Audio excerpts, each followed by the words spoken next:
Hello friends, welcome back to my channel. কেমন আছো তোমরা? আশা করবো অনেক ভালো আছো। আমরাও কিন্তু অনেক ভালো আছি। আজ এই রিম্পা চন্দনার রান্নাঘরে কিন্তু আবারও চলে এসেছি তোমাদের সঙ্গে। নতুন একটি দিন, নতুন একটি রেসিপি নিয়ে আবারও হাজির হয়েছি। তো আজকে কিন্তু আমরা বাড়িতে রান্না করব ট্যাংরা মাছের ঝালের রেসিপি। তো বাড়ির তৈরি বড়ি দিয়ে হালকা পাতলা ফুলকপি দিয়ে ট্যাংরা মাছের ঝাল।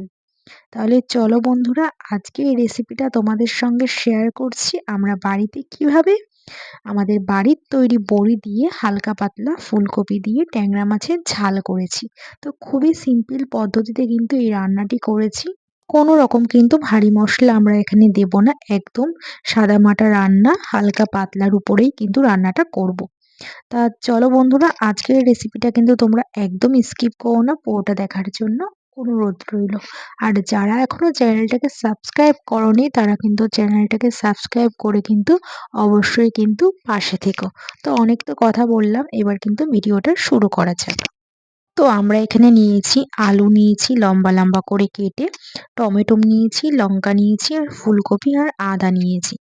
তো এই যে ছিল আমাদের সবকিছু, তো আমরা এখানে কিন্তু সুন্দর করে কেটে একটি থালাতে কিন্তু সাজিয়ে নিয়েছি। আর আদাটা আর কাঁচা লঙ্কাটা কিন্তু মিক্সিতে কিন্তু আমরা বেটে নেব। তো লঙ্কা দিয়েছি আর আদা দিয়েছি, এটাকে কিন্তু ভালো করে কিন্তু মিক্সিতে আমরা একটি পেস্ট করে নেব। এদিকে একটি কড়াইতে আমরা একটু জল নিয়েছি আর তার মধ্যে একটু লবণ দিয়ে আমরা কিন্তু ট্যাংরা মাছটা জলটাকে ভালো করে মুরগির কাছ থেকে গরম কতটা করে ফেলে দিয়েছি আমরা জানো? কিন্তু হাবলা সব ফুলকপির মধ্যে কিন্তু উঠে দিয়ে দেব। এসছে। তাহলে কি হবে, ফুলকপিতে যদি কোনো পোকা থাকে সেটা কিন্তু বের হয়ে যাবে এই গরম জলে। তো দেখুন জলটা কিন্তু গরম হয়ে গেছে, এবার ফুলকপির উপরে আমরা দিয়ে দেব। ফুলকপিতে অনেক সময় পোকামাকড় থাকে, সেটা কিন্তু বেরিয়ে যাবে, আর একটা গন্ধ ভাব থাকে সেটাও কিন্তু আর থাকবে না। আর এদিকে একটি কড়াইতে কিন্তু তেলটাকে আমরা গরম করে নিয়েছি। আর এদিকে কিন্তু আমরা মাছ নিয়েছি, দেখুন কত বড় বড় সাইজের মাছ। মাছটাকে কিন্তু আমরা ভালো করে পরিষ্কার করে এখানে ধুয়ে নিয়েছি। তো এই মাছে অনেক লোদ থাকে, এর জন্য একটু ভালো করে লবণ দিয়ে আমরা ভালো করে কচলে কচলে মাছটাকে পরিষ্কার করে ধুয়ে নিয়েছি। আর মাছটা বেশ বড় বড় সাইজেরই ছিল। তো এবার মাছটাকে আমরা একটু লবণ আর একটু হলুদ দিয়ে কিন্তু খুব ভালো করে কিন্তু মেখে নেব। আর এর মধ্যে একটু আমরা সর্ষের তেল দেব, তাহলে কি হয়, তেলটা দিলে যখন আমরা মাছটা ভাজবো তখন কিন্তু আর ছেটাবে না। আর এদিকে কিন্তু একটি কড়াইতে আমরা সর্ষের তেল দিয়েছি, তেলটাকে গরম করে ওর মধ্যে কিন্তু একটু হলুদ আর একটু লবণ দিয়েছি। আর এদিকে কিন্তু আমরা মাছটাকে লবণ হলুদ দিয়ে কিন্তু খুব ভালো করে কিন্তু মেখে নিচ্ছি। আর একটু সর্ষের তেলও দিয়েছি, তাহলে কি হয়, সর্ষের তেল দিলে কিন্তু ট্যাংরা মাছটা যখন আমরা ভাজবো তখন কিন্তু একটুও কিন্তু তেলটা ছেটাবে না। কারণ এই মাছ কিন্তু ফোটে, কিন্তু সেটা কিন্তু আর ফুটবে না। তো মাছটা আমরা খুব ভালো করে মেখে নিয়েছি, আর এদিকে কিন্তু তেলটাও কিন্তু বেশ গরম হয়ে গেছে। এবার কিন্তু মাছটাকে আমরা কিন্তু ভেজে নেব। তো যেহেতু অনেকগুলো মাছ, এর জন্য আমরা দুবার করে দেব। দুবারেই কিন্তু আমরা মাছটাকে ভেজে নেব। তো দেখো মাছটা কিন্তু ভাজা হচ্ছে, এবার একটু উল্টে পাল্টে দেব।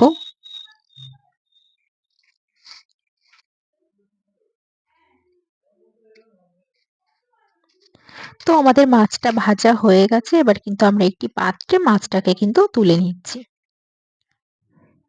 এবার কিন্তু ওই কড়াইতেই কিন্তু আমরা জিরে আর তেজপাতা ফোড়নে দিয়ে দেব। এবার এর মধ্যে আমরা দিয়ে দেব বড়ি, আমাদের বাড়ির তৈরি বড়ি, আমরা বড়ি দিয়েছিলাম সেই বড়িটাই কিন্তু আমরা দিয়ে দেব। এবার বড়িটাকেও কিন্তু লাল করে আমরা ভেজে নেব।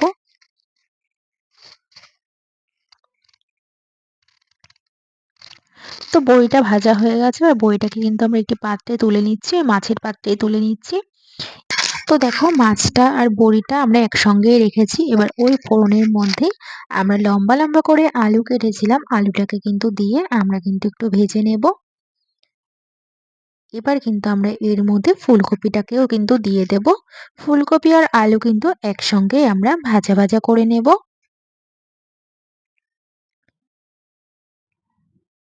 তো দেখো ফুলকপি আলু আমরা একসঙ্গে কিন্তু ভাজা ভাজা করে নিচ্ছি।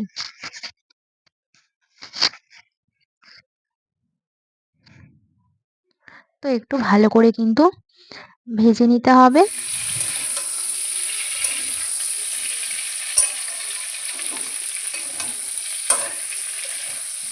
তো একটু ভাজা ভাজা হয়ে গেছে। এবার এর মধ্যে কিন্তু আমরা দিয়ে দেব লঙ্কা আর কিন্তু আদা বাটা।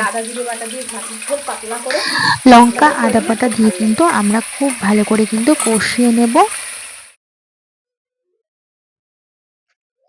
তো খুব ভালো করে কিন্তু কষিয়ে নিতে হবে একটু। এবার এর মধ্যে আমরা দিয়ে দেব টমেটো বাটা। তো দেখো টমেটো বাটা দিয়েছি। এবার ফুলকপি আলুর সঙ্গে খুব ভালো করে কিন্তু কষিয়ে নিতে হবে।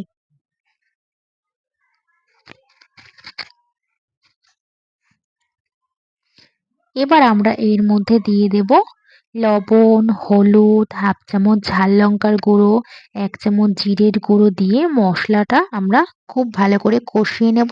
আর এর মধ্যে আমরা দেব একটু জল। আমরা জল দিয়ে দেব। জল দিয়ে খুব ভালো করে কিন্তু কষিয়ে নিতে হবে।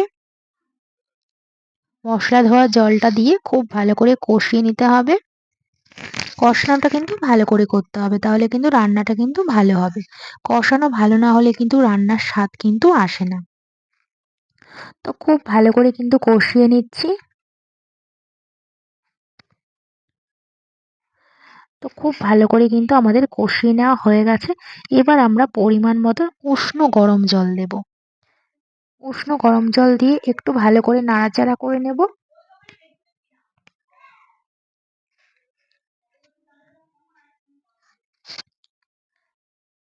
এবার 5 মিনিট আমরা ফুটিয়ে নেব। তো 5 মিনিট বাদে আমরা আবারও একটু ভালো করে নাড়াচাড়া করে নিয়েছি। খুব ভালো করে একটু নাড়াচাড়া করে নেব। তো এবার ভেজে রাখা মাছ আর বড়ি কিন্তু আমরা একসঙ্গে দিয়ে দেব। এবার 2 মিনিট কিন্তু ফুটতে দেব একটু। এবার আমরা দিয়ে দেব কিন্তু চেরা কটা কাঁচা লঙ্কা আর গরম মশলা গুঁড়ো আর একটু ধনেপাতা দিয়ে আমরা কিন্তু মাছটিকে খুব ভালো করে একটু নাড়াচাড়া করে নেব। তো আমাদের কিন্তু তৈরি হয়ে গেছে কিন্তু হালকা পাতলা কিন্তু ট্যাংরা মাছের ঝাল ফুলকপি বড়ি দিয়ে। তো এবার একটু ভালো করে নাড়াচাড়া করেই কিন্তু আমরা একটি প্লেটে কিন্তু নামিয়ে ফেলবো। বাড়ির বড়ি দিয়ে আমরা রান্না করলাম হালকা পাতলা ফুলকপি দিয়ে ট্যাংরা মাছের ঝাল। তো রান্নাটা হয়ে গেছে আজকে দুপুরে গরম ভাতের সঙ্গে কিন্তু খেতে কিন্তু অসাধারণ লাগবে। তো বন্ধুরা, কেমন লাগলো আজকের রেসিপিটা? আজকের রেসিপিটা যদি তোমাদের ভালো লেগে থাকে তাহলে কিন্তু অবশ্যই একটি কমেন্ট করে জানিও। তো আজ এই পর্যন্তই, আবার দেখা হবে নেক্সট ভিডিওতে। ততক্ষণ তোমরা সুস্থ থেকো, ভালো থেকো।